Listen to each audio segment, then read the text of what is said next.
Assalamualaikum warahmatullahi wabarakatuh. Sahabat Detik Waalaikumsalam. Sumsel, kembali saya Darwin Sarkowi. Sore hari ini kita mengajak Anda untuk mendengarkan obrolan kami terkait dengan wacana perubahan sistem pemilu di Indonesia.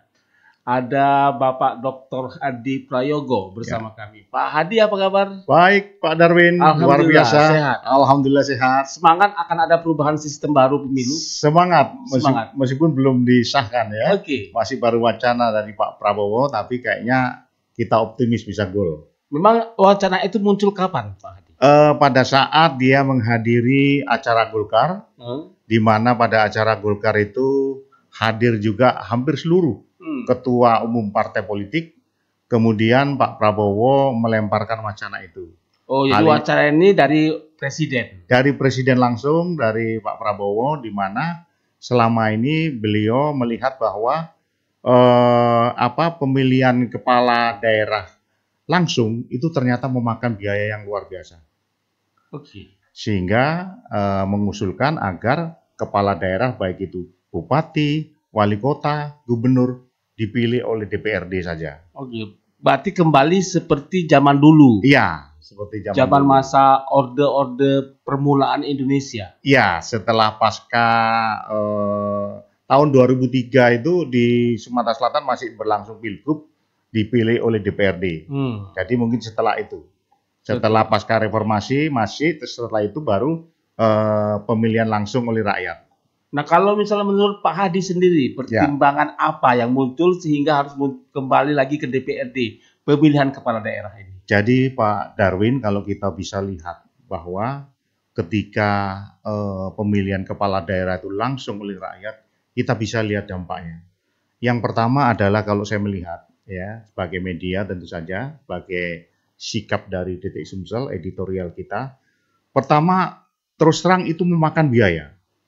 Jadi kalau di total setelah searching dari berbagai sumber di seluruh Indonesia, pilkada serentak ini memakan hampir 40 triliun biayanya. Baik itu biaya KPU, biaya Bawaslu, biaya TNI, biaya Polri yang mengamankan. Itu dari sisi biaya. Yang kedua, dari sisi konflik sosial. Kita lihat bahwa simpatisan terutama yang terkait dengan rakyat sering terjadi bentrok dan lain sebagainya. Kita tahu ada di beberapa daerah itu sempat terjadi pembunuhan hanya gara-gara pilkada. Sehingga kalau itu dialihkan ke DPRD, otomatis bisa mengurangi konflik sosial. Belum lagi beberapa hal bukan saja dari sisi negara yang harus mengeluarkan uang banyak, tetapi juga para paslon. Oke, Pak Hadi, sebenarnya ini kan ada untung ruginya bagi banyak masyarakat di Indonesia. Kalau kembali ke DPRD artinya menguntungkan DPRD saja. Jadi, sementara rakyat tidak dilibatkan secara langsung. Memang ada orang kritis yang mengatakan kalau kembali ke DPRD berarti uang siraman itu dari rakyat dibagikan ke DPRD. Tetapi kalau menurut saya itu pasti terjadi. Jadi yang diuntungkan ini adalah yang pertama adalah anggota DPRD. Kita tahulah, kita nggak bisa menutup mata dan ini menjadi rahasia umum. Dan kemudian yang kedua adalah partai politik. Ya tentu mereka ada uang mahar dan sebagainya. Tetapi kalau menurut saya, kalau itu berlangsung di DPRD, dia dilokalisir di DPRD itu. Kalau terjadi konflik dan sebagainya. Tapi dari sisi biaya negara, otomatis akan berkurang, Pak Darwin. Nggak ada lagi kotak suara. Dia lebih tertutup ya. Tertutup, kemudian lebih masif kan. Kalau dilangsungkan kotak suara berapa yang disiapkan KPU? Kalau di DPRD cuma sedikit. Belum lagi alat peraga kampanye. Dia harus nyebar ke seluruh Indonesia, ke seluruh daerah. Kemudian kalau ada debat tuh biayanya besar loh. Ya kan, harus berlangsung 3 kali. Nanti misalnya di DPRD kalaupun debat langsungkan aja sekali sehingga bisa berubah jadi bukan pesta rakyat lagi jadi. Jadi gini sebenarnya. Jadi pesta anggota DPRD saja. Sebenarnya Pak, kalau kita mau runut, DPRD itu adalah hasil pilihan rakyat juga, ya kan? Melalui pemilu itu rakyat memilih DPRD. Terus kemudian DPRD tadi memilih kepala daerah. Ini kalau saya sih menggunakan sistem, kenapa saya agak setuju, ini karena itu bisa menghemat biaya yang triliunan rupiah itu. Daripada untuk pesta pemilihan kepala daerah, mending untuk yang lain. Karena toh Pak Darwin mau mengakui atau tidak, kita tidak tahu hasil dari pemilihan melalui DPRD atau melalui pilihan rakyat langsung, kita menjamin nggak dia itu berkualitas? Apa yang kemudian kita pilih? Ya kan? Jadi gini maksud saya, apakah calon kepala daerah yang terpilih di DPRD lebih rendah daripada pemilihan langsung, atau pemilihan langsung ini lebih tinggi daripada DPRD? Nggak bisa menentukan, Pak.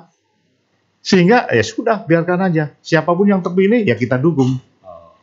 Tapi kalau melalui DPRD, otomatis yang pertama adalah menurunkan biaya pilkada, menurunkan uang rakyat, sama aja. Yang kedua, konflik sosialnya biar nggak tinggi, Pak. Keterlibatan rakyatnya memang dihilangkan jadi ya. Keterlibatan rakyat bukan dihilangkan 100%, tapi keterlibatan rakyat itu melalui DPRD, wakil saja.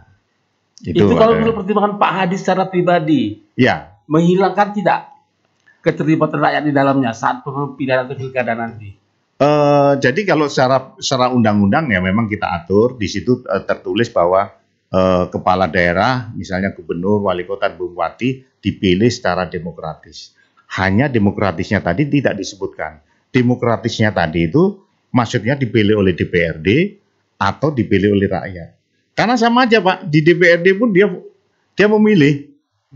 Cuma kalau misalnya anggotanya 75, ya 75 orang yang memilih.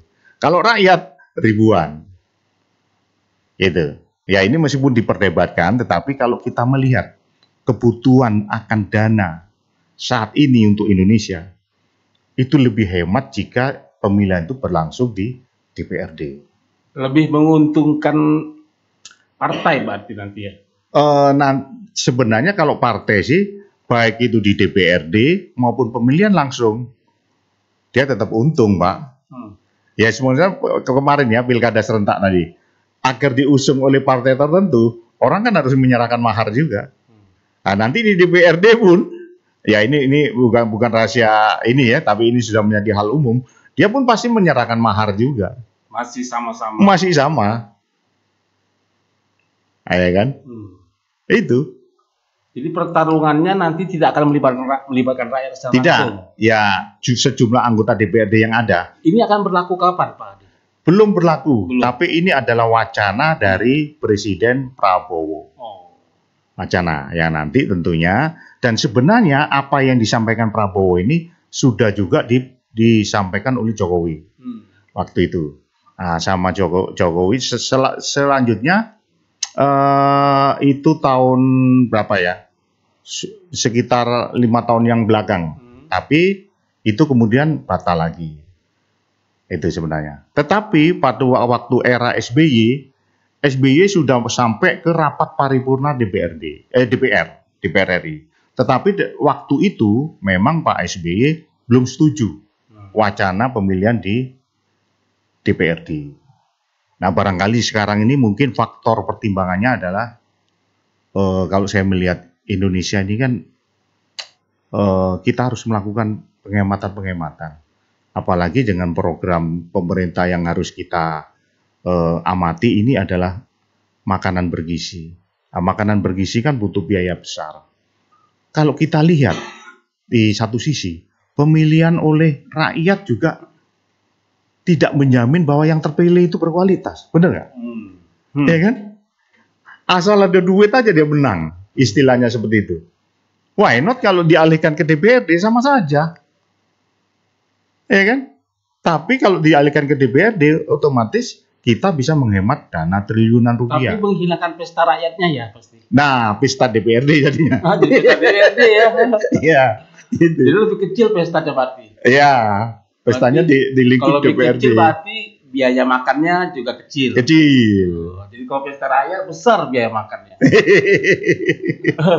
Itu lagi. Oke Pak Hadi. Kalau Pak Hadi secara pribadi lebih menguntungkan yang mana? Kalau menurut saya dengan era Indonesia saat ini yang butuh pendapatan, butuh efisiensi pengeluaran, terus butuh agar negara ini tidak konflik terus, ya kan? Saya pikir untuk saat ini, kalau menurut hemat kita, adalah pemilihan kepala daerah melalui DPRD masih memungkinkan. Itu saya kira. Karena kita lihat sampai sekarang aja masih belum tuntas melalui ini. Masih banyak gugatan melalui MK. Ada sebagian kepala daerah yang masih ditunda. Nah, ini kan otomatis mengganggu juga kepentingan rakyat di daerah itu. Kalau semua diundur terus kepala daerah definitif. Ya kan? Pertimbangan saya itu. Dan yang terpenting adalah dengan pengalian pemilihan kepala daerah di DPRD itu menghemat puluhan triliun, Mas. Dan kita butuh uang saat ini. Nah, itu. Oke, insya Allah 5 tahun ke depan akan terjadi pemilihan dari DPRD wakil-wakil saja. Jadi pemilihan kepala daerah ke depan kan tahun 2030, ya kan? Pemilihan lagi kan, baik itu pemilu, pilpres maupun pilkada 2030 nanti. Nah, sebelum menjelang 2030, kalau itu memang terjadi dan mau dilaksanakan, ya pasti dan itu disetujui. Pasti di 2030 nanti pemilihan kepala daerah ada di DPRD. Berarti akan lebih subur lagi partai-partai yang bermunculan di Indonesia. Tidak, pengaruhnya bukan itu, tetapi tetap diputuskan oleh DPR partai politik yang sekarang mendudukkan anggota DPR-nya itu di DPR RI, anggota kadernya di DPR RI. Itu bukan berarti kemudian menyuburkan partai politik bermunculan, tidak. Yang sekarang ada, itulah yang nanti akan melakukan rapat paripurna, menentukan apakah ada perubahan tidak. Itu. Oke Pak Hadi, terima kasih wacananya ini. Sebenarnya banyak deg-degan juga ini. Mau akan terjadi atau tidak. Pak Hadi, terima kasih, sukses untuk Pak Hadi dan sukses juga untuk semua yang mendengarkan informasi. Terima kasih. Terima kasih. Wassalamualaikum. Saya Darwin Sarkowi. Wassalamualaikum warahmatullahi wabarakatuh. Waalaikumsalam.